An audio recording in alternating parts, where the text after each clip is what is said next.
wassalamu ala asrafil anbiya wal mursalin wa ala alihi wa ashabihi ajma'in, amma ba'd. Siswa-siswi tazkiyah serta wali murid yang dirahmati Allah Subhanahu wa taala, alhamdulillah di pagi hari ini kita diberi kenikmatan oleh Allah Subhanahu wa taala, nikmat sehat, nikmat iman, nikmat mampu menjalankan salah satu kewajiban kita sebagai orang muslim, berpuasa di bulan Ramadan. Semoga Allah menerima seluruh amal ibadah yang kita lakukan di bulan puasa ini dan memampukan kita untuk menjalankan ibadah puasa ini dengan yang paling terbaik. Amin Allahumma amin. Pagi hari ini insya Allah kita akan mentadabburi surah Al-Baqarah ayat 177 tentang konsep takwa. Kenapa dipilih? Karena tujuan puasa sebagaimana dijelaskan oleh Allah Subhanahu wa taala di dalam Al-Qur'anul Karim di ayat yang ke-183 dari surah Al-Baqarah adalah agar kita menjadi insan muttaqin, la'allakum tattaqun. Karena itu penting kita melihat bagaimana Al-Qur'anul Karim menjelaskan takwa dalam berbagai ayat-ayatnya. Kali ini kita hanya ingin melihat bagaimana Allah menggambarkan makna takwa itu sebagaimana yang terdapat di ayat ke-177 dari surah Al-Baqarah. Kita lihat ayatnya, bismillahirrahmanirrahim. Laisal birra an tuwallu wujuhakum qibalal masyriqi wal maghrib, walakinnal birra man amana billah wal yaumil akhir wal malaikati wal kitabi wan nabiyyin wa atal mala ala hubbihi dzawil qurba wal yatama wal masakin wasailina wa fir riqab wal mufuna bi ahdihim idza ahadu was-sabirina fil ba'sa'i wad dharra'i wa hinal ba's ulaika alladziina shadaqu wa ulaika humul muttaqun. Ayat ini menjelaskan tentang karakter dari orang muttaqin yang dikaitkan dengan konsep al-bir atau kebajikan yang paling tertinggi. Kita lihat ayatnya dulu.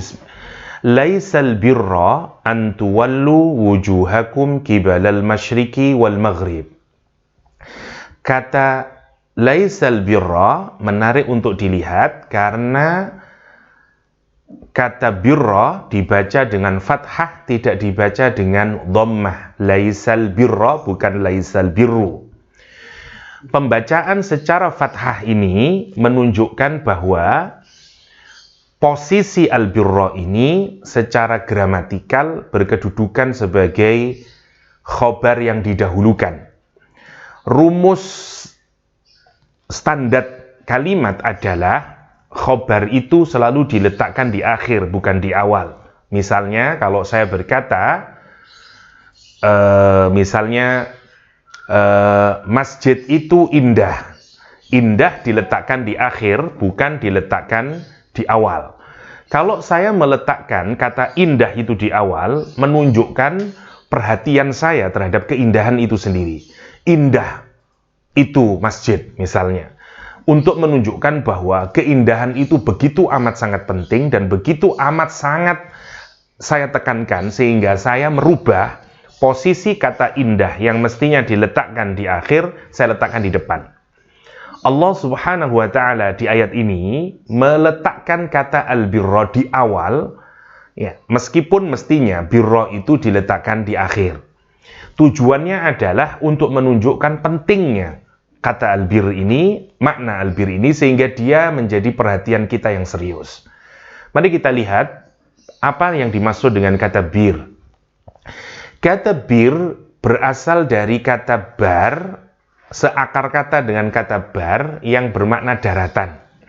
Ada dua makna dari kata bar ini. Yang pertama menunjukkan makna luas, karena daratan begitu luas. Seluruh amal kebajikan yang luas, yang tidak terbatas karena begitu banyak macamnya kebaikan, namanya bir. Seperti luasnya daratan. Karena itu kalau kita berbuat baik kepada orang tua disebut dengan birrul walidain. Kenapa? Karena kebaikan kita kepada kedua orang tua itu tidak ada batasnya. Apa saja yang kita lakukan untuk kedua orang tua kita belumlah mampu membalas kebaikan yang diberikan orang tua kepada anaknya. Karena itu berbagai macam kebaikan mestilah harus kita berikan kepada kedua orang tua kita itu. Dan kalau kebaikan kita itu membuncah, begitu sangat banyak kita berikan kepada kedua orang tua kita, namanya disebut dengan birrul walidain. Yang pertama. Yang kedua, kalau kita perhatikan, daratan dalam bahasa Arab disebut dengan bar, sementara lautan disebut dengan bahr. Sifat dari lautan itu bergelombang, sementara sifat dari daratan itu tenang. Untuk menunjukkan bahwa kebaikan bir ini adalah kebaikan yang akan membawa ketenangan, membawa kepada stabilitas kepada pelakunya. Dan memang kebaikan itu akan selalu menenangkan hati. Rasulullah Shallallahu Alaihi Wasallam misalnya di dalam hadis menjelaskan bahwa Rasul mengkontraskan antara kata ithm, dosa, dengan kata albir, kebaikan. Perbedaannya sederhana, kata Rasulullah Shallallahu Alaihi Wasallam. Albirru mahaka fi sadrik. Dosa adalah menggelisahkan hati kita, sesuatu yang menggelisahkan hati kita, wa karihta ayyattali'a 'alan nas, dan kita nggak suka kalau dilihat oleh orang lain, diperlihatkan kepada orang lain, ditampakkan kepada orang lain. Ciri dari dosa adalah menggelisahkan hati. Sementara sebaliknya, ciri dari kebaikan adalah husnul khuluq. Di tempat yang lain, Rasul Shallallahu Alaihi Wasallam mendefinisikan bir dengan tumakninahnya hati, tentramnya hati. Dan itu selaras dengan makna kata dari kata bar, daratan yang bersifat tenang dibanding lautan yang bergelombang.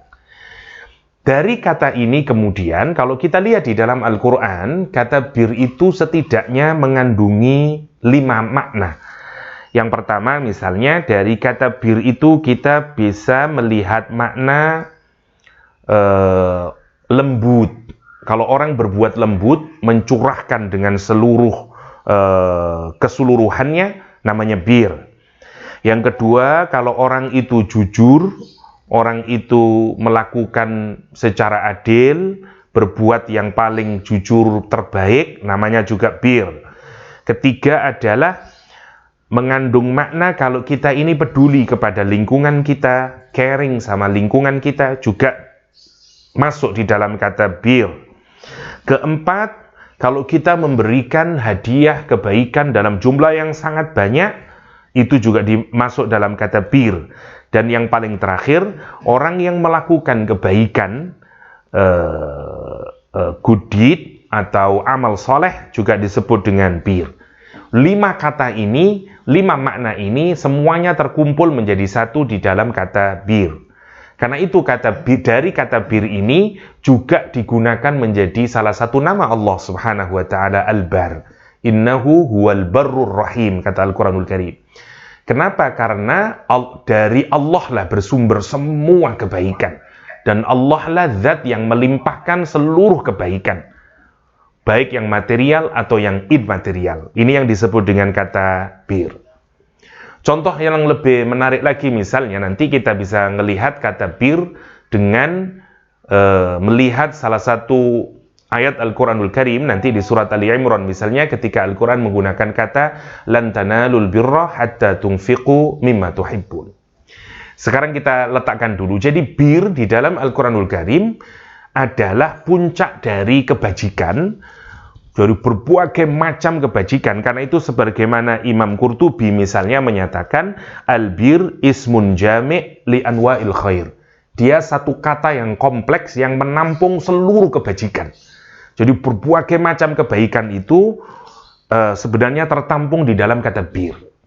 Jadi kata bir adalah seluruh yang kita namakan sebagai kebaikan, baik bersifat zahir atau batin, bersifat material atau bersifat spiritual. Oke. Allah Subhanahu wa taala menyatakan laisal birra. Bukanlah kebajikan itu, kebaikan yang terbaik, goodness atau righteousness, antuwallu wujuhakum kibalal masyriqi wal maghrib. Engkau menghadapkan wajah kalian ke arah timur dan ke arah barat dan ke arah timur, atau ke arah timur dan ke arah barat. Antuwallu wujuhakum kibalal masyriqi wal maghrib. Ayat ini tidak mungkin kita bisa pahami tanpa melihat konteksnya. Kalau kita perhatikan, konteks ayat ini berkenaan dengan pemindahan kiblat yang terjadi pada masa Rasulullah Shallallahu Alaihi Wasallam. Sebagaimana kita ketahui bersama, dulu orang-orang Islam kalau melakukan sholat, arah kiblatnya adalah menuju ke Baitul Maqdis. Kemudian Allah melakukan pemindahan dengan memindah arah kiblat menuju Ka'bah, Baitullah Al-Haram di Masjidil Haram sana. Sehingga terjadi perpindahan. Setelah perpindahan kiblat ini, ternyata menarik, yang melakukan kegaduhan atas perpindahan ini justru bukan dari kalangan orang Islam, tapi dari kalangan ahli kitab, Nasrani dan Yahudi. Kenapa? Misalnya, orang-orang Yahudi dan Nasrani menyatakan bahwa yang merupakan kebaikan sesungguhnya itu adalah kalau menghadapkan ke Baitul Maqdis. Kalau Anda melakukan pemindahan yang awalnya dari Baitul Maqdis ke Masjidil Haram, itu sudah bukan lagi kebaikan.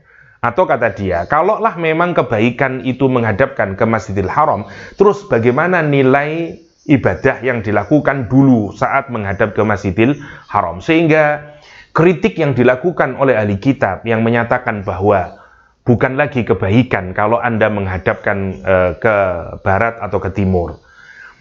Yang kedua, ini juga latar dari ayat ini berkenaan dengan saling bangganya antara orang Nasrani dan orang Yahudi yang menyatakan bahwa yang disebut ibadah yang baik, kebaikan yang paling baik adalah kalau menghadapkan ke arah kiblatnya masing-masing.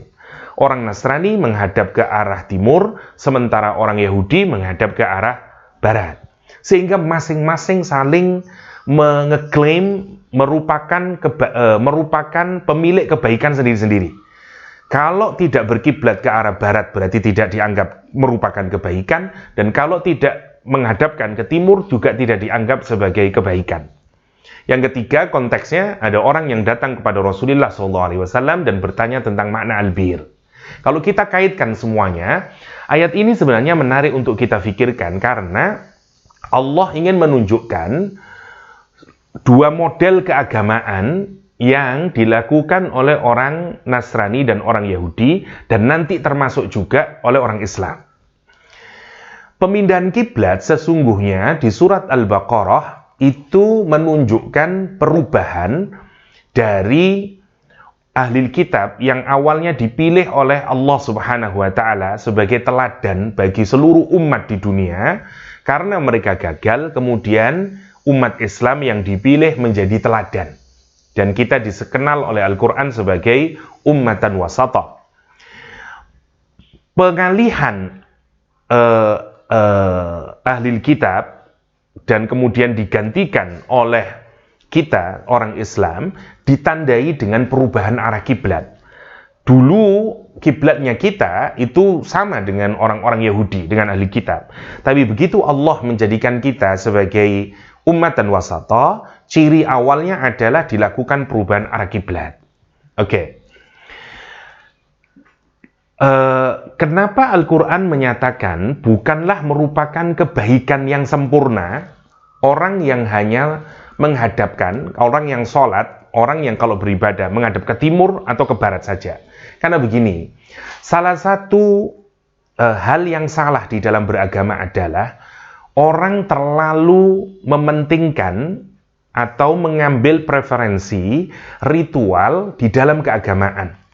Misalnya, kita dapati misalnya ada dua model keagamaan yang bolehlah kita generalisir menjadi karakter dari orang Nasrani atau orang Yahudi secara umum. Orang Yahudi itu adalah contoh orang yang beragama yang lebih memfokuskan kepada urusan ritual. Mereka sangat rigid di dalam misalnya bagaimana memastikan daging itu halal atau kosher menurut mereka. Bagaimana begini-begini, menghadapnya begini, pakaiannya begini, berapa, tidak boleh memotong jambangnya atau apa ini namanya lah, rambut yang di sini, dan seterusnya dan seterusnya. Semua urusan ritual.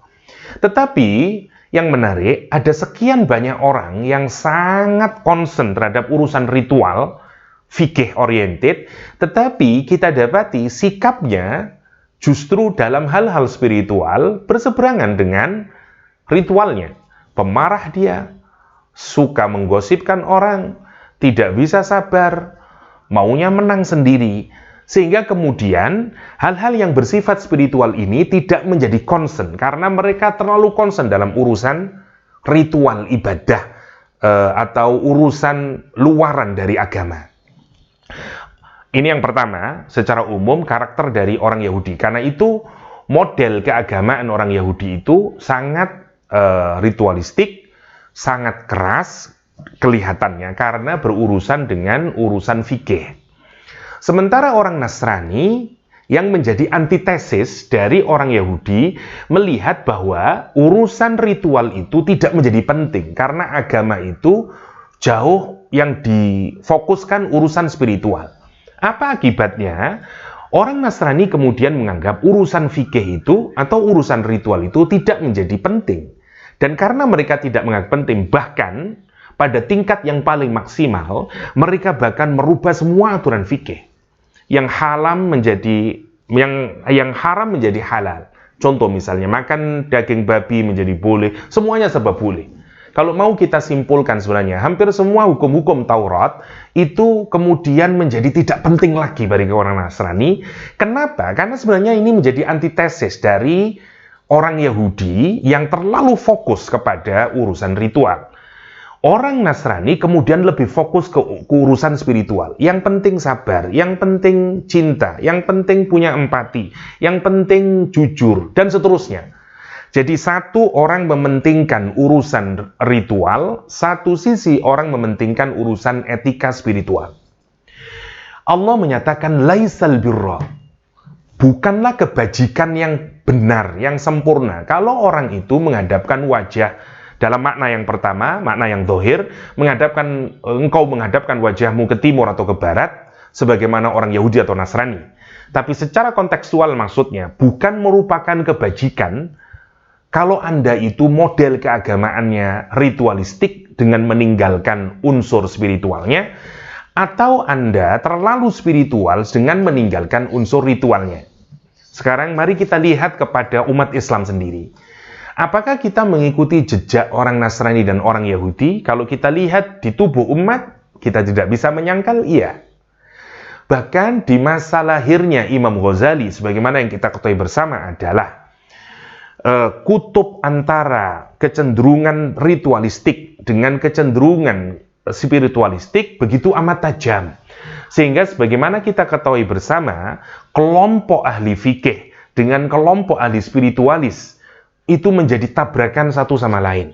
Yang spiritualis menyatakan urusan fikih itu tidak menjadi urusan yang penting, sementara orang yang fikih oriented menganggap urusan spiritualis itu tidak menjadi lebih dipentingkan dibanding urusan fikih.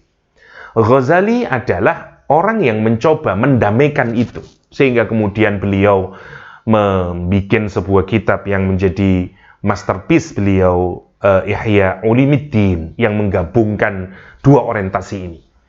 Dan apa yang terjadi di masa Imam Ghazali ini sesungguhnya bukan khas Imam Ghazali, masa Imam Ghazali, karena hari ini pun kita mendapati kelompok umat Islam yang hanya mementingkan urusan ritual saja, dan kelompok umat Islam yang hanya mementingkan urusan etika saja. Sama juga dengan puasa, kalau kita pikirkan nanti. Ada orang yang berpuasa dengan gaya Yahudi, ada orang yang berpuasa dengan gaya Nasrani misalnya. Gaya Yahudi adalah yang ngurusin urusan ritualnya saja. Bagaimana imsak itu, bagaimana makanan itu, bagaimana air itu tidak masuk ke 9 lubang dalam tubuh kita. Semuanya proper dia pikirkan itu. Tetapi dia lupa sambil dia berpuasa, tapi dia tidak peduli dengan menjaga lisannya, menjaga batinnya, dan seterusnya. Satu sisi ada orang yang tidak terlalu peduli dengan urusan fikihnya, tapi dia peduli dengan urusan rohaninya. Nah, Ini yang diadres oleh ayat ini dengan menyatakan laisal birra an tuwallu wujuhakum qibalal masyriqi wal maghrib. Makna kontekstualnya. Makna tekstualnya tentu saja bahwa bukanlah kebaikan Anda kalau Anda hanya mampu sholat menghadap ke timur atau ke barat. Tidak menjadi penting itu sesungguhnya, karena sesungguhnya yang penting itu, yang merupakan kebaikan itu bukan hanya Anda melakukan sholat, tapi setelah melakukan sholat, apa efeknya? Itulah pendapat Ibnu Abbas yang menyatakan ketika turun ayat ini, kata Ibnu Abbas, bahwa orang yang hanya sholat tapi tidak punya efek dari sholatnya, dia belum mencapai albir. Belum mencapai albir. Sesungguhnya apa yang dijelaskan oleh Ibnu Abbas itu tidak bertentangan dengan makna yang kita diskusikan tadi, yaitu melihat agama itu sebagai satu keutuhan. Jadi Al-Quran itu ingin menjelaskan dalam segala sesuatu, apapun saja, selalu ada inward, outward. Ada bagian luar, ada bagian dalam. Dan Islam adalah agama yang tidak membedakan. Masing-masing penting, ritual penting, spiritual penting, fikih penting, etika penting, akhlak penting, dan tidak saling ditabrakkan. Dan itulah bedanya antara kecenderungan yang digambarkan Al-Quran di ayat ini. Kita ini baru sampai mencapai albir kapan? Jika kita ini taking care dua-duanya. Karena itu di dalam agama ini, Islam adalah salah satu-satunya agama yang mengcombine dua-duanya ini. Jadi kita merawat ritual dan juga kita tidak melupakan bagian yang menjadi esensi dari adanya ritual tersebut. Bukankah kalau kita membeli sebuah mangga, kita juga tidak akan membeli mangga yang tidak memiliki kulit, meskipun kita tidak pernah makan kulit mangganya. Kalau kita makan durian, kita tidak hanya beli isi duriannya, kita tentu tidak akan mau membeli durian yang tidak ada kulitnya, karena itu berarti durian basi. Karena itu dalam agama pun, Islam meletakkan albir itu antara ritual dan etika harus dipadu. Karena itu setelah ayat ini kemudian kita akan mendapati definisi atau makna penjelasan dari kata bir sebagaimana digambarkan di ayat 177 surah Al-Baqarah ini. Mari kita lihat. Kalau demikian terus, apa yang dimaksud dengan albir? Kata Allah Subhanahu wa taala, "Laisal birra an tuwallu wujuhakum qibalal masyriqi wal maghrib, walakinnal birra man amana billah wal yaumil akhir ila akhirih." Sekarang kita perhatikan. Kalau Anda ditanyai tentang apakah kebajikan, apakah goodness, apakah righteousness, kira-kira jawabannya teoritis atau aplikatif? Teoritis, karena kita ditanyai tentang definisi. Menariknya Al-Quran menjawab tidak secara teoritis. Al-Quran menjawab secara aplikatif. Jawabannya itu bukan kebajikan adalah sebuah bla bla bla bla. Enggak, tapi jawaban Al-Quran adalah walakinnal birra man amana. Bahwa kebajikan adalah orang yang, itu implementatif, bukan jawaban teoritis. Apa hikmahnya? Kata para ulama tafsir, kenapa Allah, meskipun kalau kita buka tafsir, para ulama itu mencoba menteoritiskan lagi. Dikasih tambahan, walakinnal birra birru man amana. Begitu kalau kita buka tafsir. Jalalain misalnya atau yang lain. Hanya untuk mengkontekskan.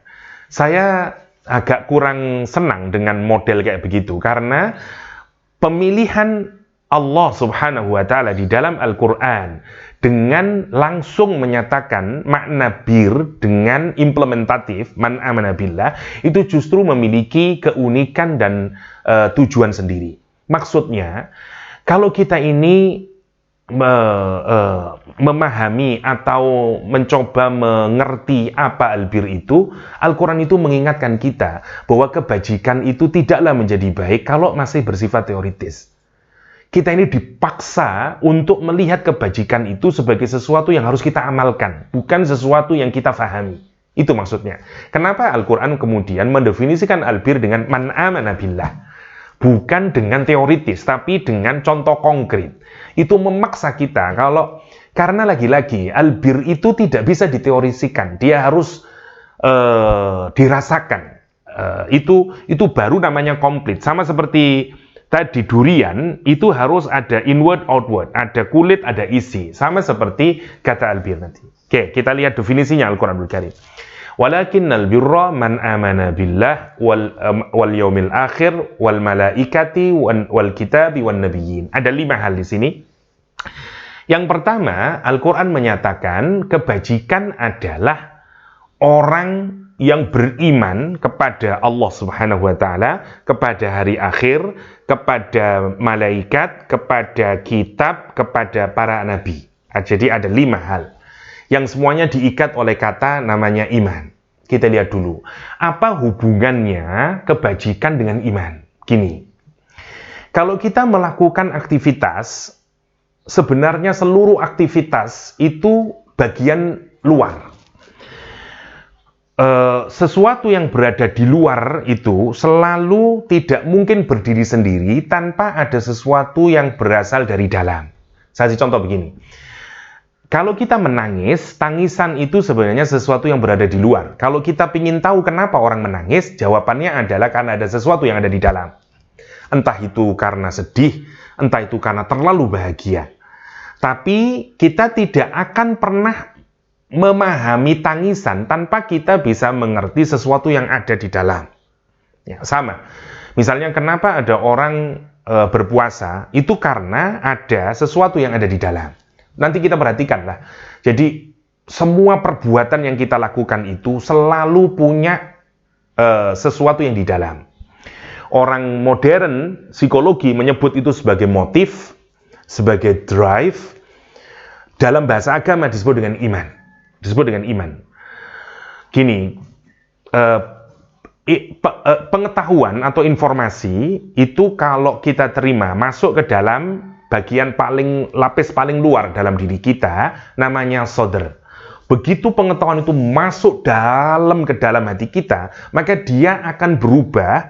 Kalau dalam psikologi disebut dengan drive atau dengan motif, atau dalam bahasa agama disebut dengan niat. Niat itu kalau sudah amat sangat kuat, tidak bisa tidak, kecuali dia memaksa kita untuk melahirkan tindakan. Jadi, kenapa Allah menyebut kebajikan itu diawali dari kata iman? Karena tidak ada yang lebih kuat, yang memaksa orang untuk melakukan tindakan melebihi iman. Jadi begini sebenarnya, kita sayangnya iman itu karena berjenjang, kita ini tidak benar-benar merasakan hasil dari iman. Saya kasih contoh yang lebih mudah untuk memudahkan. Kalau kita lewat di jalan, kemudian mendapati orang yang kesusahan, compang-camping, kelihatan sangat lapar, kita ini kemudian tergerak untuk memberikan sesuatu kepada orang tersebut. Pertanyaan saya, kenapa kita kemudian tergerak memberikan sesuatu? Maka kita sebenarnya pasti akan melihat karena ada sesuatu yang bergerak di dalam hati kita. Nah, yang menggerakkan hati kita kemudian sampai melahirkan tindakan itu disebut dengan motif. Ada orang yang karena alasan kemanusiaan, ada orang yang karena belas kasihan saja sebagai manusia, tapi ada orang yang melakukannya karena iman. Jadi kalau kita kasih tahapan, sesungguhnya yang paling kuat memaksa kita untuk melakukan tindakan sesungguhnya adalah iman. Kalau iman seseorang itu benar, karena itu tidak ada tindakan yang memukau kita kecuali kalau orang bertindak karena dasarnya iman. Karena iman itu sebenarnya di atas nilai humanisme. Karena itu kan menjadi wajar orang itu bertanya. Kalau kita menarik ya, misalnya ada orang ateis tapi humanis dengan orang yang beriman. Ya, kemudian sama-sama berjalan ke sebuah jalan dan melihat orang yang sedang membutuhkan. Pertanyaan saya kemudian, orang humanis ini kemudian ngasih sedekah karena atas nama kemanusiaan, karena Allah memberikan fitrah di dalam diri kita, meskipun dia tidak beriman, kemudian dia ngasih. Sementara orang yang mengaku beriman ini kemudian tidak ngasih sedekah. Pertanyaan saya kemudian adalah, apa yang salah dari iman ini? Kenapa? Ini yang disebut dengan tuwallu wujuhakum kibalal masyriqi wal maghrib. Karena imannya masih sebatas di lidah, asyhadu an la ilaha illallah wa asyhadu anna Muhammadur Rasulullah. Jadi syahadatnya itu tidak masuk ke dalam hatinya yang kemudian menggerakkan iman. Saya kasih contoh iman yang efektif ya. Ketika turun ayat lan tanalul birra hatta tunfiqu mimma tuhibbun, sekali-kali kamu tidak akan meraih kebajikan yang paling tertinggi itu sampai kalian menafkahkan sesuatu yang kalian cintai. Surah Ali Imran ayat 90 sekian lah.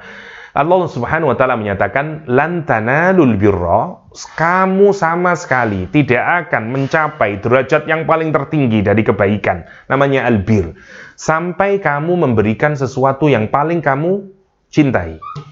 Ada sahabat Nabi yang kaya, namanya Abu Talhah di Madinah. Dan dia memiliki satu kebun kurma di depan Masjid Nabawi, namanya kebun Ha. Begitu dia mendengarkan ayat ini, lan tanalul birra hatta tunfiqu mimma tuhibbun, dia datang ke Rasulullah SAW dan berkata kepada Rasulullah SAW, ya Rasulullah, sesungguhnya saya ini memiliki kebun yang di dalamnya ada sumurnya, ada mata airnya. Rasul sering masuk ke kebun tersebut, meminum airnya, beristirahat di dalamnya. Kata Abu Talhah, ya Rasulullah, kata dia, saya ini tidak memiliki harta yang lebih saya cintai melebihi bi'ruha, melebihi sumurha yang ada di tengah kebun kurma saya di depan Masjid Nabawi ini. Karena itu saya berikan ini kepada Allah Subhanahu wa ta'ala. Saya berikan ini karena saya berharap saya mendapatkan birruha, kata dia. Saya mengharapkan kebaikannya sebagaimana yang dijanjikan Allah, lan tanalul birra hatta tunfiqu mimma tuhibbun. Rasul sallallahu alaihi wasallam kemudian menyatakan, dzaka malun rabih, dzaka malun rabih. Ini harta yang sangat banyak, ini harta yang akan banyak labanya, kata Rasulullah sallallahu alaihi wasallam. Pertanyaan saya, apa yang menggerakkan Abu Talhah untuk berani mensodakohkan kebun kurma yang paling terbaik yang dia miliki? Tidak ada lain, adalah karena iman. Kalau orang hanya sekedar punya motivasi yang bersifat duniawi atau motivasi yang bersifat humanistik, tentu akan berpikir kesekian kali masih untuk mensodakohkan. Jadi semua amalan yang dimotivasi oleh iman itu mesti amalan yang istimewa. Kenapa? Karena iman sesungguhnya adalah driver atau motif yang paling kuat yang akan membuat orang melakukan tindakan kebaikan. Karena itu, ketika Allah menjelaskan tentang kata albir atau menjelaskan tentang konsep kebajikan, diawali dengan motivasi dulu. Bahwa sesuatu itu akan menjadi baik kalau motivasinya baik. Sekarang kita bisa lihat, kalau kita melihat amalan, perbuatan, itu belum tentu meskipun kelihatannya baik, dinilai oleh Allah sebagai baik. Kenapa? Karena amal tergantung dari niat. Wa innama likulli imri'in ma nawa. Sama-sama orang hijrah ke Madinah. Ummu Qais, muhajir Ummu Qais misalnya, pergi ke Madinah karena jatuh cinta kepada Ummu Qais, sehingga dikenal di dalam hadis sebagai muhajir Ummu Qais, karena dia hijrahnya bukan lillahi wa rasulih, tapi hijrahnya karena limro'atin, karena seorang perempuan. Jadi yang pertama, Allah itu nunjukin, sekarang kita ngelihat ya, jadi kebaikan itu, sekali lagi seperti tadi, ada inward, ada outward. Kebaikan diawali dari mana? Dari inwardnya dulu, karena ini yang paling penting. Tapi sekali lagi, jangan salah orientasi, kemudian yang penting niatnya, enggak. Nanti kita akan melihat semuanya. Nah, jadi diawali dari motivasi, dan motivasi yang paling terbaik, kalau orang itu melakukan perbuatan yang baik adalah Allah. Karena itu yang pertama disebut man amana billah. Man amana billah. Lihat, Rasulullah SAW menyatakan, man shoma ramadhana imanan, man qoma ramadhana imanan. Jadi kalau kita ini merenung, kenapa saya puasa? Itu sebenarnya motivasi satu-satunya yang harus muncul dari seorang itu adalah karena saya iman. Karena saya percaya ini perintah Allah. Karena yang nyuruh saya untuk puasa ini Allah. Bukan karena yuswayai poso, bukan itu. Itu yang harus kita pikirkan. Jadi driving kita, motivasi kita untuk melakukan tindakan itu adalah Allah. Dan orang itu kalau melakukan karena Allah pasti terbaik. Pertanyaan saya misalnya, sekarang mari kita luaskan.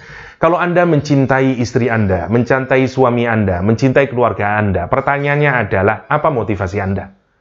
Kalau motivasi Anda karena Allah SWT, itulah kebajikan yang paling tertinggi. Ada orang yang mencintai keluarganya karena Allah, bukan karena kamu istriku, tapi karena engkau telah dijadikan Allah sebagai istriku, dan Allah menyuruh saya berbuat baik kepada istri pasangan saya. Itu namanya man amana billah. Dan seterusnya. Rasulullah SAW tidak sedetik pun dan tidak sejengkal perbuatan pun yang dilakukan tidak karena Allah. Karena itu kita dapati hampir semua gerakan Nabi selalu ada doanya. Dan doanya selalu lillahi ta'ala. Menghadapkan wajahnya ke cermin. Ingat Allah, Allahumma, Allahumma. Masuk ke WC, Allahumma. Mau tidur, Allahumma. Hatta, mohon maaf ya, berhubungan dengan suami istri, masih ingat Allah. Jadi kalau kita perhatikan, itulah albir. Mari kita pikirkan sekarang, berapa dari perbuatan kita yang kita sangka perbuatan baik, yang motifnya adalah karena Allah Subhanahu wa Ta'ala. Itu yang pertama. Ini yang penting untuk kita, termasuk kita berpuasa. Termasuk kita berpuasa, yang pertama. Yang kedua, yaumul akhir. Kenapa yaumul akhir diletakkan kedua? Karena ada orang yang tidak sampai di makom karena Allah, tapi karena yaumul akhir. Misalnya, kenapa Anda berbuat baik? Karena saya ngeri membayangkan saya nanti menjadi ahli neraka. Karena saya sangat kepingin masuk surga. Dan itu semuanya adalah yaumul akhir. Motivasi, driver dia yang membuat dia melakukan kebajikan karena dia kepingin menjadi ahli surga atau karena dia kepingin terjebaskan dari api neraka.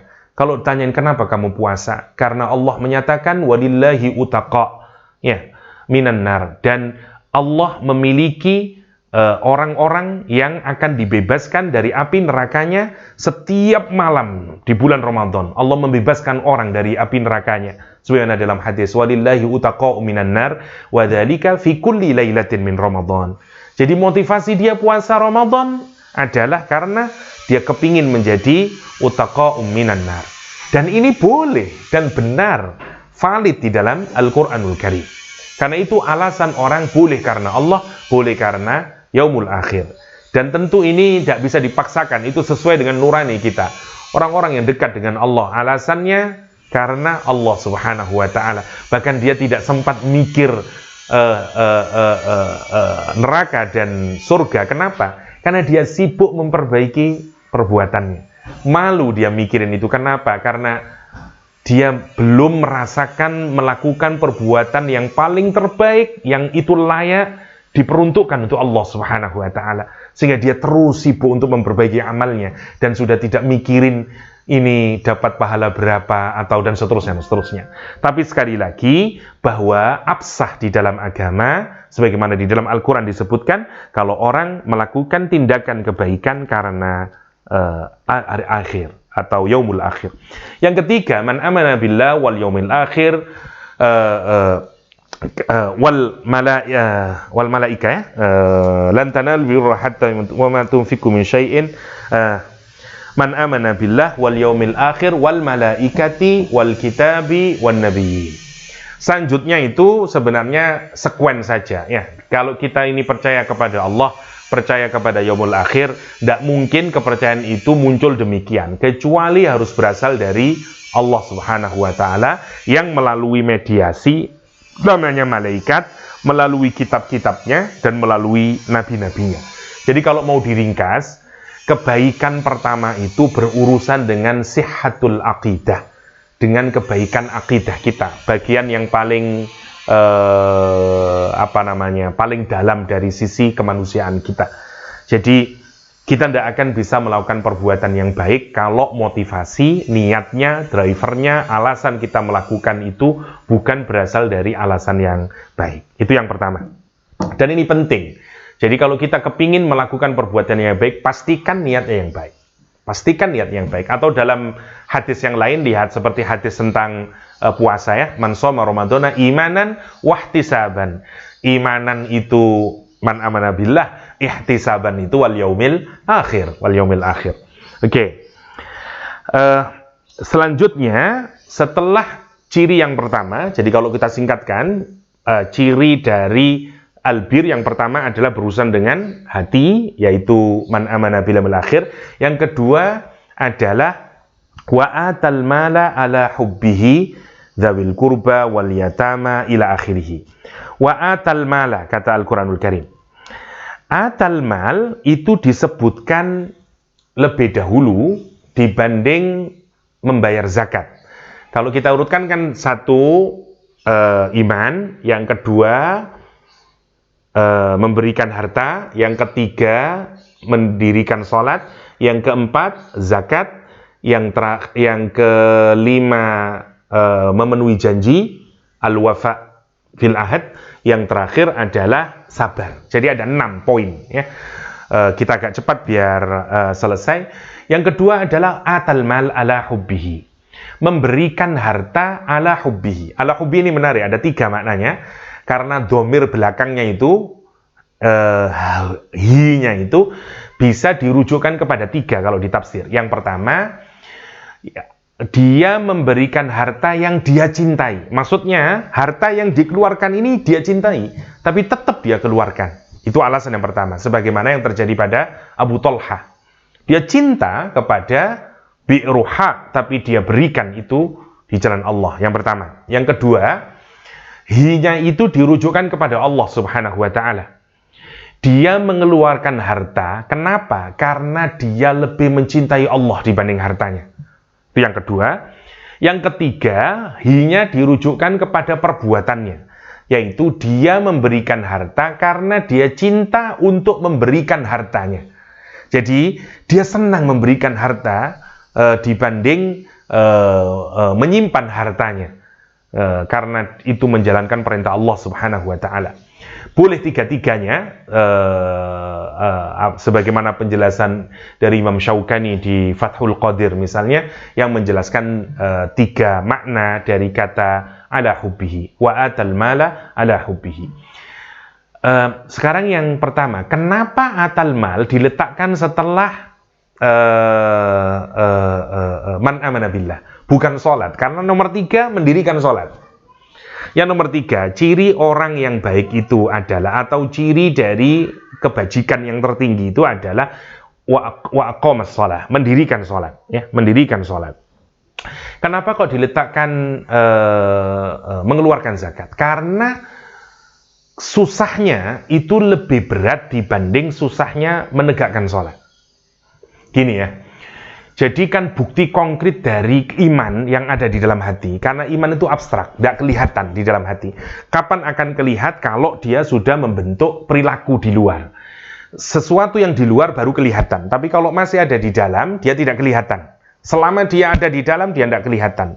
Begitu di luar baru kelihatan. Oke? Nah, sekarang contoh yang paling menunjukkan kuatnya iman seseorang adalah dia melakukan sesuatu meskipun bertentangan dengan hawa nafsunya, atau dia melakukan sesuatu karena jelas-jelas dia cinta kepada Allah, atau dia melakukan sesuatu karena dia suka, karena itu diperintah oleh Allah, padahal bukan merupakan kewajiban. Nah itu.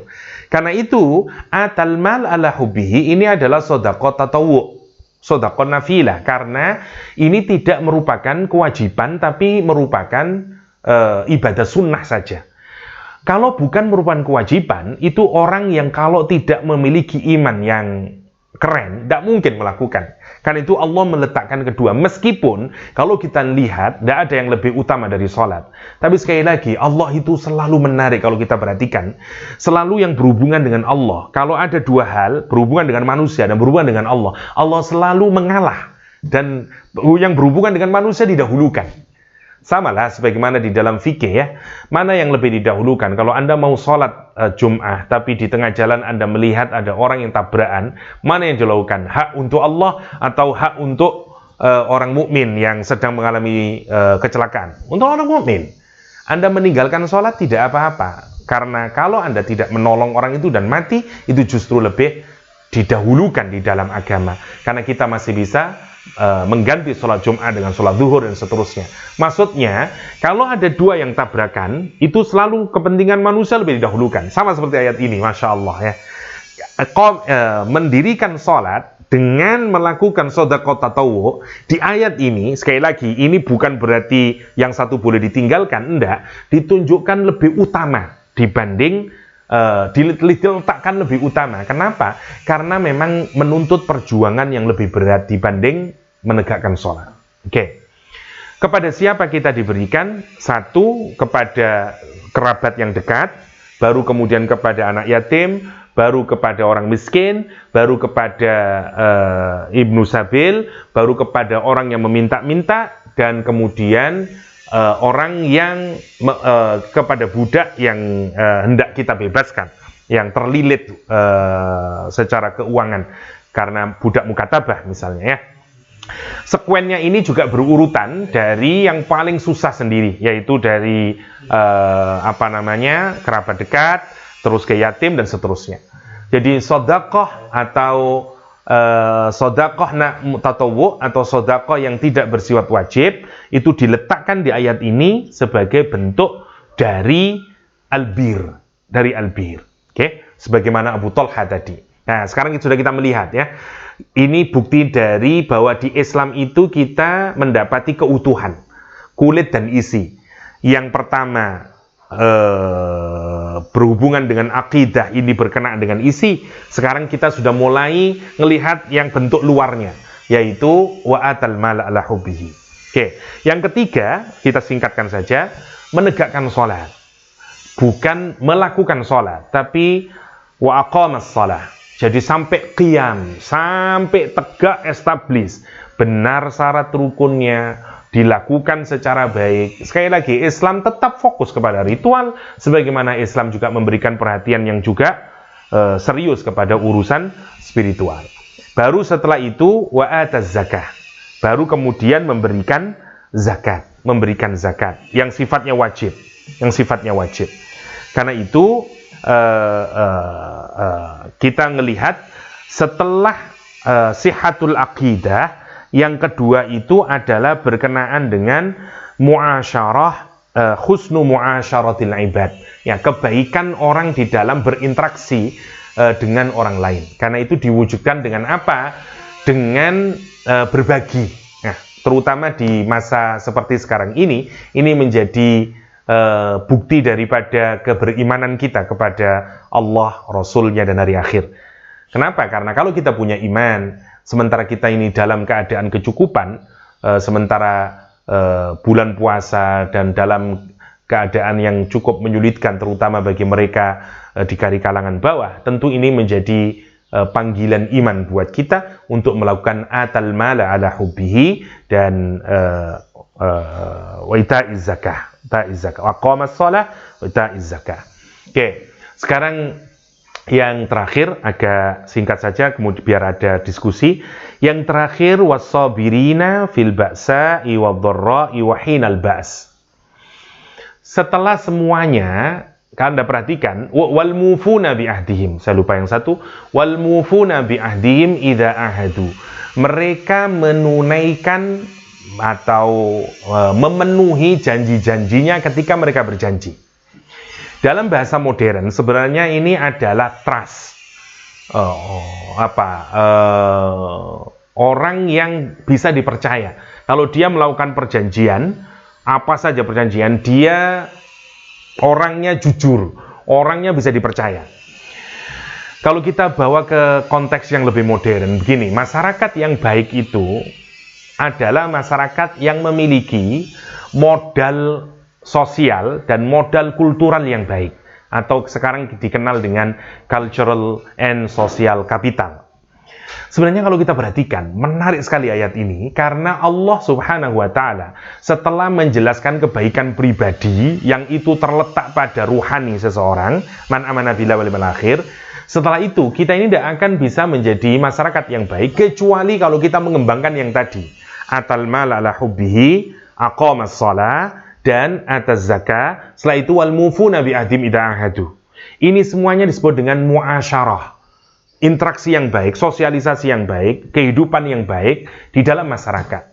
Yang orang modern sekarang menamai dengan sosial kapital atau menamai dengan cultural capital. Dan kalau mau disederhanakan, sebenarnya intinya cuma dua. Satu, orang itu jujur, ada trust. Yang kedua adalah kemauan orang untuk berbagi. Anda lihat, semua negeri yang makmur, semua negeri yang civilized, semua negeri yang baik, cirinya cuma dua itu yang paling utama. Trust, orangnya jujur, ada trust. Yang kedua, mereka saling berbagi. Jangan dikira semua negara-negara yang maju, pajaknya besar-besar. Jadi pajak mereka itu yang membuat mereka hidup dalam keadaan yang baik. Karena mereka semuanya membayar pajak sehingga masyarakat menjadi makmur. Dan itu dan tidak hanya zakat, tapi lihat, social society, civil society berjalan, semua masyarakat, yayasan-yayasan kemanusiaan berjalan. Dan ini yang digambarkan oleh Al-Quran dengan atal mala ala hubbihi dan kita zakah. Kalau kita melakukan itu yang disebut dengan al-bir. Wal mufuna bi ahdihim idza ahadu. Yang terakhir sekarang, saya tidak terlalu detail, waktunya tidak mencukupi kalau kita mendetailkan per kata. Kita akhiri sekarang yang terakhir, was-sabirina fil ba'sa'i wadh-dharra'i wa hinal ba's. Satu-satunya kata yang kemudian dinasobkan kata ini, was-sabirina. Quran tidak menggunakan was-sabiruna, padahal sebelumnya wal mufuna. Nah, ini kalau dalam tafsir disebut dengan nusiba adal madah. Nusiba adal madah. Dinasabkan karena untuk memuji. Karena dari semua perbuatan tadi, iman kepada Allah, memberikan harta yang dia cintai, atau karena dia cinta kepada Allah, menegakkan sholat, membayar zakat, memenuhi janji, semuanya ini juga berat-berat. Tapi kalau dibanding semuanya, ada hal yang menuntut lebih kuat lagi, lebih susah lagi, yaitu bersabar. Karena beratnya itu, maka kemudian Allah menasobkan dengan menggunakan kata was-sabirina, bukan was-sabiruna. Kata para ulama tafsir, ini nusiba alal madhi, karena ditujukan untuk madah, untuk praising, untuk memuji, karena beratnya passion ini. Sekali lagi, kalau orang itu sudah satu, punya kepribadian yang baik, karena sihatul aqidah tadi, dan kemudian dia berbagi dengan orang lain, trust dan seterusnya. Jangan menyangka bahwa kehidupan itu tidak akan ada ujian dan cobaan. Seperti yang kita alami hari ini, ada wabah dan segala macamnya. Karena itu yang paling terakhir, kapan kita ini bisa mencapai derajat yang paling tertinggi yang disebut dengan bir adalah kalau kita bersabar. Sabar itu dalam 3 kondisi, kata Al-Quran Karim. 1, fil ba'sa. Ba'sa itu dari kata bu'sun, artinya kalau orang mendapatkan kesusahan yang dikaitkan dengan urusan kefakiran atau ketiadaan harta, ya, namanya ba'sa, Yang kedua, dharra, itu kalau dikaitkan dengan urusan misalnya saya ambil dari as-suqmu wal waja'. Kalau dikaitkan dengan sakit, jadi satu, tidak adanya harta, entah karena kemalingan, entah karena kehilangan, entah karena memang bisnis macet, atau apapun lah. Kita ini dituntut untuk sabar. Dan kata para ulama, kenapa ini diletakkan di paling awal? Karena ini yang paling susah dibanding sakit. Karena orang sakit kalau dia masih punya harta masih jauh lebih memudahkan. Tapi kalau orang kondisi fil ba'sa ini yang lebih berat. Karena itu ba'sa diletakkan di awal, benar-benar susah karena tidak ada harta. Sehingga ini mungkin akan mengenerate penyakit dan seterusnya. Yang pertama namanya ba'sa, yang kedua namanya dharra. Kalau orang ditimpa sakit, ditimpa penyakit dan seterusnya, seperti wabah yang kita alami hari ini, namanya dharra. Dan terakhir wahinal ba's, yang ini tidak sering karena itu dikasih kata hin, peperangan. Ya, mungkin boleh jadi negaranya makmur semuanya, tapi tiba-tiba ada peperangan misalnya, dan kita dituntut sabar dalam berbagai kondisi itu. Yang Al-Quran merangkum menjadi 3 hal, fil ba'sa'i wadh-dharra'i wahinal ba's. Sekarang Masya Allah, ini kalau kita diskusikan sebenarnya sangat panjang, tapi kalau kita rangkum sebenarnya Allah itu memberikan Masya Allah. Jadi yang seakan-akan gambarannya itu seperti isi, luaran isi. Jadi yang di sini ciri dari kebajikan itu motivasinya dulu, yaitu berada dalam hati kita, benar imannya billah wal yaumil akhir wa malaikatihi wa kutubi rusulihi, kemudian konkret amalnya yang ditunjukkan dalam 3 aktivitas ya. Kalau atau 2 aktivitas lebih mudahnya, hablum minallah, hablum minan nas. Hablum minallah dituntut yang ringan saja oleh Allah. Bayangin ya. Bayangin sekarang, ada 3 sebenarnya yang menarik. Hubungan dengan Allah digambarkan dengan iqamah shalah. Tapi hubungan dengan manusia ada 3 di situ. 1, membayar zakat, itu hubungan dengan orang. Yang kedua, wa atal mal, sedekah tatawwu. Yang ketiga, mufuna bi ahdim idza ahadu. Jadi seakan-akan Allah itu tidak menuntut yang paling tertinggi. Allah menuntut lagi-lagi minimalis dalam urusan dengan hablullah. Tapi dengan hablum minan nas, Allah pastikan 3 ini. Kamu belum mendapatkan kebajikan tertinggi kalau Anda hanya bisa membayar zakat, kalau tidak sedekah tatawwu. Anda belum menjadi kebajikan tertinggi kalau Anda tidak bisa berkata-kata jujur. Orang menjadi tidak terselamatkan dengan diri Anda bisa trusted. Dan yang paling terakhir, masih kemudian diikat lagi dengan inti lagi, dengan bagian inward diri kita, yaitu kesabaran. Orang kalau pun ini, apapun yang dilakukan oleh orang itu mesti merupakan albir. Mesti merupakan albir. Jadi kalau orang belum memiliki itu, belumlah menjadi albir. Tapi kalau orang memiliki 3-tiganya ini, apapun yang dilakukan oleh orang itu menjadi albir. Simak ujung ayat ini. Ulaika alladzina shadaqu, kata Al-Quran. Mereka itulah orang-orang yang benar dalam imannya, dalam keyakinannya. Dia yang benar, karena dia yang benar antara yang zahir dan yang batin. Dan lihat ujung ayatnya. Wa ulaika humul muttaqun. Dan mereka itulah orang yang bertakwa. Orang yang bertakwa. Ini yang harus kita pikirkan berkenaan dengan puasa kita. Bahwa puasa yang kita lakukan harus menjadikan diri kita menjadi insan yang bir. Insan yang manusia-manusia yang akan melakukan tindakan kebajikan yang tertinggi. Karena kalau kita melihat diri kita belum di situ, jangan berkata bahwa kita ini menjadi orang yang muttaqin. Karena gambaran dari orang muttaqin di surat Al-Baqarah ayat 177 adalah orang yang memiliki 6 karakter itu tadi. Iman kepada Allah, dan akhirnya yang kedua dia sedekah tatawwu, yang ketiga dia tegakkan salat, yang keempat dia membayar zakat, yang ketiga dia trustworthy orangnya, wal wafa bil ahdi, yang terakhir dia sabar dalam berbagai keadaan. Kalau orang memiliki ini, dialah orang muttaqin. Dialah orang muttaqin. Dan kita kepingin kita ini sehabis puasa kita menjadi orang-orang yang digambarkan Al-Quran sebagai orang-orang al-abrar, yang tidak ada bedanya. Karena muttaqin itu juga bertingkat-tingkat nanti. Kita ingin menjadi orang yang muttaqin, yang abrar. Yang abrar. Bagaimana caranya? Mulai lakukan di bulan puasa ini. Puasalah dengan karena iman. Mulailah teliti atal mal ala hubbihi, lakukan di bulan ini. Aqamas shalah, lakukan dengan yang paling terbaik. Ata zakah, lakukan di bulan Ramadan, dan seterusnya dan seterusnya. Mufuna bi ahdim, lakukan di bulan ini. Semua yang ada di surah Al-Baqarah ayat 77, mari kita coba implementasikan di hari-hari bulan Ramadan kita, sehingga kita ini benar-benar menjadi insan muttaqin yang abrar. Terakhir, Allah di dalam Al-Quran menggambarkan dirinya sebagai Al-Bar. Karena semua kebajikan semuanya berasal dari Allah SWT. Di kalangan para malaikat, malaikat itu sudah baik. Tapi ada malaikat-malaikat yang terbaik. Karena kebaikannya sangat baik. Quran menyebut, agama kita menyebut dengan bararah. Al-Quran, hadis misalnya menyatakan, Al-mahir fil Quran ma'al safaratil kiramil bararah, kata Al-Quran Al-Karim. Sementara untuk manusia, Quran tidak menggunakan bararah, tapi menggunakan abrar. Kenapa?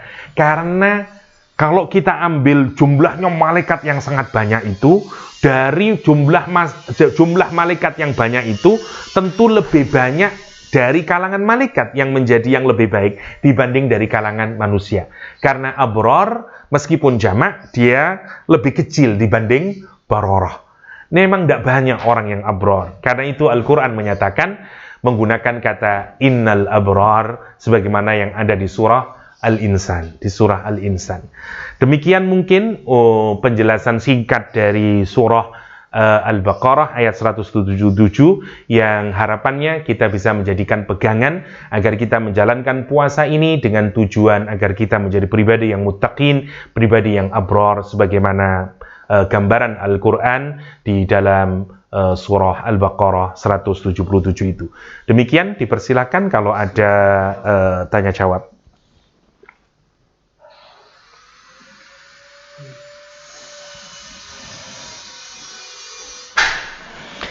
Oke, pertanyaan yang pertama. Seorang ateis yang humanis itu digerakkan oleh apa ketika memberikan sedekah? Apakah ini bisa mengenerasikan bahwa orang non-muslim bisa lebih islami dari orang muslim? Dan bagaimana dengan orang yang hanya peduli dengan kegiatan sosial tapi mengabaikan ibadah sholat ritual? Ya, satu, orang ateis yang humanis digerakkan oleh apa kalau dia berbuat baik? Oleh manusia. Gini ya, kita ini makhluknya Allah Subhanahu wa Ta'ala. Dan sebenarnya siapapun, meskipun orang itu ateis, Hindu, Buddha, Islam, Allah itu meletakkan sesuatu yang dalam bahasa agama disebut dengan fitrah dan hanif. Kefitrahan kita itu cenderung untuk melakukan kebaikan. Karena itu, dan itu cahaya yang diberikan Allah di dalam hati kita. Allah letakkan di dalam sanubari kita. Karena itu, selama manusia itu masih bernama manusia, karena ini prinsip di dalam agama Islam adalah manusia itu sifatnya baik. Tidak sebagaimana di dalam aliran filsafat yang menyatakan manusia itu pada dasarnya jelek. Karena itu perlu ada aturan hukum. Kita enggak. Dalam agama ini, manusia itu sifatnya baik. Karena itu sesungguhnya, manusia itu akan jauh lebih mudah melakukan perbuatan yang baik dibanding melakukan perbuatan yang buruk. Oke. Karena itu Al-Quran menyebut manusia sebagai al-insan. Diambil dari kata al-unas. Unas artinya compassion, empati, harmoni, solidarity. Namanya uns. Ya. Kalau kita punya rasa empati kepada orang, rasa cinta kepada orang. Ya. Sama. Jadi kalau ada orang yang ateis tapi mampu berbuat baik, apa yang menggerakkan kemanusiaannya dia? Rasa humanity-nya dia. Ya. Karena yang kedua, semua perbuatan baik itu akan memberikan efek ketenangan kepada diri kita. Sebagaimana tadi makna kata bir. Hatta orang ateis, orang yang membantu orang lain, ketika orang diberikan mengucapkan rasa terima kasih, air mukanya berubah, dan kemudian dia merasa tertolong, itu punya dampak kepada pemberinya, yaitu merasakan ketenangan. Ya. Yang pertama. Yang kedua, kita nggak tahu alasan pastinya ya, karena yang menggerakkan orang itu bisa macam-macam. Tapi kalau kita mau husnudzon, yang menggerakkan mereka adalah humanity, kemanusiaan dia. Yang kedua, kalau kita suudzon, ada banyak yang menggerakkan. Satu, popularitas yang menggerakkan. Ya, sekarang itu sekian banyak ada orang yang melakukan kegiatan soleh, tapi sebenarnya motivasinya adalah popularity, fame, ya. Dan sebagainya, atau karena political interest. Sebagaimana kita ketahui, kalau musim kampanye politik misalnya, ada banyak orang berderma. Tujuannya bukan karena lillahi ta'ala, atau bukan karena tujuan kemanusiaan, tapi karena vote, karena suara. Karena itu ada hal yang lucu di Indonesia, ya.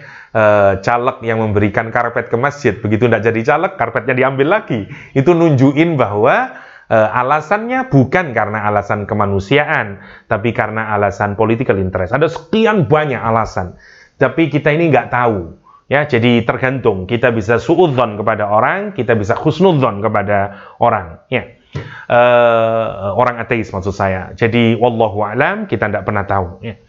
Apakah bisa kita mengeneralisir bahwa orang non-muslim bisa lebih islami? Tidak bisa. Ya, tidak bisa. Tentu saja. Sama juga, orang Islam juga sama. Tidak semua orang Islam, kalau melakukan aktivitas tertentu, itu karena Allah Subhanahu wa Ta'ala. Karena itu pentingnya kita menata niat. Karena itu dalam Islam, bahkan ada talafut niat. Kenapa orang berhaji dan umrah, bahkan disunnahkan untuk mengeraskan, mentalafutkan niatnya. Sampai dia bismillahi Allahu Akbar, ya, dia sampai menyatakan labbaik Allahumma hajjan, labbaik Allahumma umratan. Dia tunjukkan itu. Kenapa? Saking pentingnya niat. Lawang sudah ditalafutkan, sudah di-declare, semua orang tahu, orang masih lupa kan niatnya. Itu untuk nunjukin bahwa jangankan orang yang tidak punya Tuhan, orang yang sudah bertuhan saja kadang-kadang niatnya juga lupa. Karena itu kita tidak bisa mengeneralisir bahwa orang, apalagi kalau kita lihat jumlahnya ya, jumlah orang ateis itu tentu saja tidak sebanyak orang mukmin atau orang yang beriman yang melakukan kebajikan. Kita ini banyak orang-orang soleh dalam Islam ini yang kita nggak tahu, ya, yang memberikan hartanya tanpa kita ketahui, masya Allah, yang tidak bisa kita melakukan generalisir. Bagaimana orang yang hanya peduli dengan kegiatan sosial tapi tidak dengan kegiatan ritual? Tentu bukan merupakan kebaikan albir, karena sekali lagi albir itu tidak membedakan antara ritual dan spiritual. Yang kedua, terima kasih atas ilmu yang diberikan Ustadz. Afwan, saya ingin bertanya berkaitan dengan Ustadz tentang iman itu menjadi dasar untuk orang bergerak melakukan hal kebaikan. Bagaimana seorang bisa menjaga perbuatan baik yang sudah dilakukan dan agar orang lain tidak mengetahui karena bisa dikhawatirkan amalannya tertolak, ya Ustadz. Bagaimana bisa cuek atau tidak mementingkan dengan penilaian orang hanya semata mengharap ridho Allah. Ada hal yang menarik katanya, kisah antara ayahnya Kiai Mustafa Bisri, yaitu Kiai Bisri Mustafa, dengan kiai yang satunya, saya lupa. Kiai Bisri Mustafa terkenal sebagai kiai yang cukup prolifik dalam menulis kitab. Ulama-ulama dahulu dalam dunia Islam itu menarik. Mereka itu saking kepinginnya melakukan amal karena Allah Subhanahu wa Ta'ala. Ada tradisi di kalangan orang Islam, kalau dia menulis buku, itu bahkan ada dulu digantungkan di Ka'bah. Kalau tidak dimakan rayap, berarti itu ikhlas. Kalau dimakan rayap, dia tidak ikhlas karena Allah. Karena itu dia tidak disebarkan. Ya, Masya Allah. Kalau sekarang tidak, orang menulis buku kepingin terkenal. Orang dulu menulis buku, kepingin dia benar-benar semata oleh Allah. Ada yang digelincirkan ke sungai. Kalau masih tetap, berarti Allah mengizinkan, itu ikhlas. Nah, karena itu banyak orang dulu itu yang ragu-ragu untuk menulis karya. Karena takut, tidak karena Allah SWT. Ada kiai datang ke Kiai Bisri Mustafa, ayahnya Gus Mus, karena prolifik penulis kitab tafsir bahasa Jawa Al-Ibris. Ketika ditanya, jenengan kenapa kok tidak ribet dengan urusan niat? Kata dia, karena niat selalu bisa diperbarui. Ya, kalau kita mikirin nulis buku, mikir ikhlas terus, tidak selesai-selesai bukunya. Saya karena orang lain atau karena pun tidak peduli. Yang penting nanti kalau sudah jadi, saya tinggal perbaiki kalau niat saya salah. Ya. Salah satu keindahan yang diberikan oleh Allah SWT dalam agama ini adalah kita bisa tajdidun niyah, kita bisa memperbaiki niat. Karena lah di awal kita niat karena Allah, tapi begitu kita melakukan aktivitas seringkali setan menggoda kita, ada riak di dalamnya, ada sum'ah di dalamnya. Nah, cara yang paling terbaik adalah perbaiki istighfar, perbaiki niat kita, karena kita selalu diberi kesempatan untuk memperbaiki niat dan amal yang kita lakukan. Bagaimana kita bisa cuek? Sebenarnya begini, kita ini bagaimana fokus kepada Allah SWT dan kita tidak mengharapkan balasan dari makhluk. Gini, kapan kita bisa cuek? Kalau kita bisa menyadari benar makrifat kita kepada Allah, atau kita menyadari benar harapan yang kita harapkan di negeri akhirat. Gini, kalau kita melakukan aktivitas, kita tahu bahwa aktivitas kita itu akan bernilai X di akhirat. Jika kita benar-benar karena Allah, tentu kita akan berusaha mati-matian untuk mendapatkannya. Yang membuat orang masih memikirkan urusan dunia adalah karena dia masih melihat balasan di dunia itu sebagai sesuatu yang penting. Bukan balasan di akhirat sebagai sesuatu yang paling diinginkan. Ini persoalan preferensi saja. Jadi saran saya adalah dimulai dari mana? Dimulai dari pengetahuan. Satu, ngaji. Dimulai dari ma'rifatullah. Yang pertama adalah kalau kita dikaitkan dengan Allah, sibuklah untuk mikirin kualitas ibadah yang kita lakukan atau perbuatan yang kita lakukan dari mikirin penilaian manusia. Begini misalnya, kalaupun kita ini sudah infak, terus dipikirkan, ya Allah, saya hanya bisa infak segini karena saya masih pelit. Ya Allah, saya masih infak segini karena kita berpikir infak saya ini masih tercampur baur dengan ini. Sehingga kita tidak pernah mikir sesuatu yang lebih dibanding mikir kualitas perbuatan yang kita lakukan. Dan itu nanti pelan-pelan akan membuat kita ikhlas. Dan sekali lagi, ikhlas itu harus dilatih. Tidak bisa tiba-tiba kita ikhlas. Harus dilawan. Pelan-pelan, terus, gradual. Ikhlas itu adalah bersifat gradual. Karena itu harus kita lakukan perlahan-lahan. Ya. Yang tiga, tinggal dua lagi insya Allah. Kenapa al-birru dalam ayat ini tidak menyinggung rukun iman yang keenam, qada dan qadar? Dan qada jarang disebut dalam Al-Quran. Iya, karena ayat ini tidak bicara tentang rukun iman. Ya. Jadi kan gini, Quran itu, rukun iman misalnya dijelaskan di dalam hadis. Tetapi tidak berarti bahwa qada dan qadar itu bukan merupakan pilar yang penting dalam iman. Kenapa? Karena kalau kita melihat rukun iman itu, sandarannya adalah kepada Al-Quran dan hadis. Rasulullah SAW, sebagaimana yang dikenal dengan hadis Jibril, itu menunjukkan rukun iman. Dan di dalam rukun iman itu, salah satunya ada qada dan qadar. Kenapa di ayat ini tidak menjadi penting qada dan qadar? Karena dia tidak menjadi motivasi yang tepat untuk orang melakukan kebajikan. Tetapi qada dan qadar itu amat sangat penting dalam kaitannya sebagai pilar iman seseorang. Karena itu ayat-ayat yang lain yang menjelaskan tentang qada dan qadar itu juga menunjukkan pentingnya qada dan qadar sebagai bagian dari rukun iman. Karena itu dalam akidah Ahlussunnah wal Jamaah, rukun iman itu memasukkan qada dan qadar sebagai bagian dari rukun iman yang 6.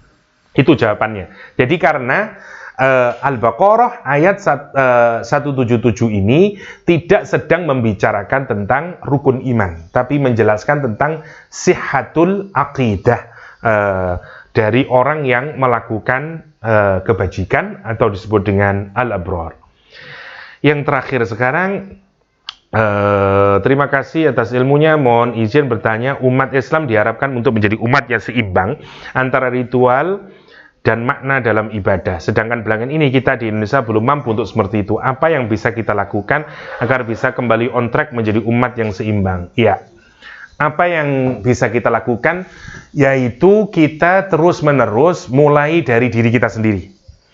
Jadi kita ini juga gini ya, karena ini perbuatan yang sifatnya individual dan kolektif.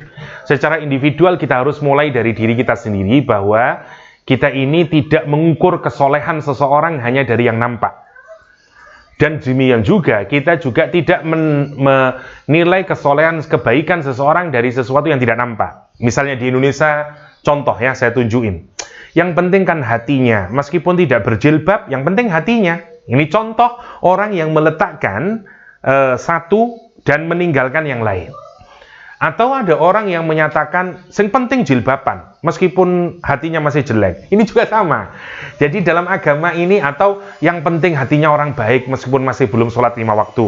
Sekian banyak. Nggak apa-apa ndak haji, yang penting baik sama orang lain. Ya, sekian banyak kita dapati kalimat-kalimat di masyarakat umat Islam yang menunjukkan tadi itu. Tuwallu wujuhakum kibalal masyriqi wal maghrib. Kita ini pelan-pelan, shibron bishibrin kata Rasulullah. Ya, mengikuti la tattabi'anna kata Rasulullah. Kita ini pasti akan mengikuti cara beragamanya orang Yahudi dan Nasrani. Ya, shibron bishibrin. Ya, selangkah demi selangkah, setapak demi setapak, kita akan mengikutinya tanpa terasa. Dan kita harus kembalikan lagi on the track. Caranya dari mana? Satu, secara individu kita mulai dari diri kita sendiri. Mulai melakukan aktivitas apapun di-combine. Kalau kita ngajarin anak-anak kita, mulai di-combine juga. Bahwa sholat itu tidak hanya sekedar gerakan seperti orang beribadah. Tapi mulai misalnya kita ajarkan pemaknaan dari sholat, dan seterusnya, dan seterusnya. Terus zakat, nilainya kita harus mengajarkan dua-duanya.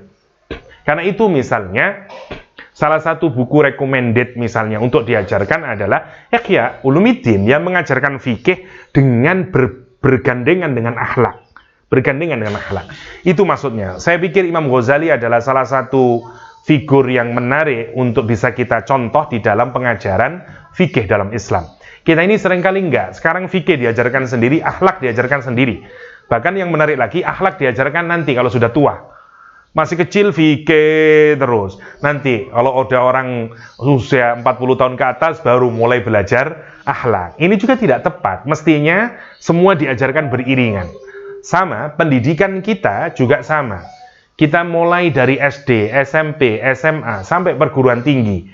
Tiap hari kita diajari tentang syarat sah sholat, rukunnya sholat, ya, rukunnya haji. Itu yang diajarkan di sekolah-sekolah. Dan cara pengajarannya lepas dari pengajaran etika. Sehingga seakan-akan berbeda antara etika dengan fikih. Dan itu yang tidak tepat. Nah, kita ini harus mulai mengenalkan agama ini dua-duanya. Dua-duanya. Jadi sehingga kombinasi dimulai dari apa? Dari diri kita sendiri. Guru mulai mengajarkan dengan cara yang berimbang. Tazkiyah sebagai institusi juga harus mengajarkan keseimbangan tersebut. Holistik, ya, sebagaimana jargon tazkiyah yang mengajarkan tidak saja bagian dari eksternal dari agama, tapi juga bagian internal dari agama, sehingga dia menjadi satu keutuhan, dan seterusnya, sampai nanti pada tingkat masyarakat. Kita jangan hanya memberikan kekaguman kepada mereka yang baik secara ritual, tapi tidak baik secara sosial, tidak baik secara etis, karena sekali lagi kebaikan itu menyeluruh. Kita ini kalau melihat orang-orang dahulu misalnya, kebajikan orang-orang dahulu, ya, Masya Allah kalau kita perhatikan, justru kebaikan yang kolektif. Kebaikan yang kolektif. Kita lihat misalnya Maulana Malik Ibrahim, datang dari Azerbaijan, kemudian dia belajar di Kairo, di Mesir, berinteraksi dengan fallahin, dengan para petani di Mesir, tapi kemudian dia pergi ke Gresik, berdakwah di Gresik. Pertanyaan saya, bagaimana mereka menyebarkan Islam? Kenapa Wali Songo dalam waktu kurang lebih 50 tahun saja bisa menjadikan Jawa terutama menjadi Muslim? Ini kan menarik. Padahal kalau kita bayangkan Islam itu, oke lah, ambillah yang mulai abad ke-7 katakanlah. Padahal interaksi Islam itu, kalau kita lihat Sriwijaya ya, itu mulai dari Umar bin Abdul Aziz dan Muawiyah bahkan. Jadi kalau kita lihat abad ke-7 sampai abad ke-14, Jawa itu belum Islam. Nanti Wali Songo itu kira-kira akhir abad 14. Hanya dalam waktu, menurut para sejarawan, tidak lebih dari 50 tahun bisa mengkonversi.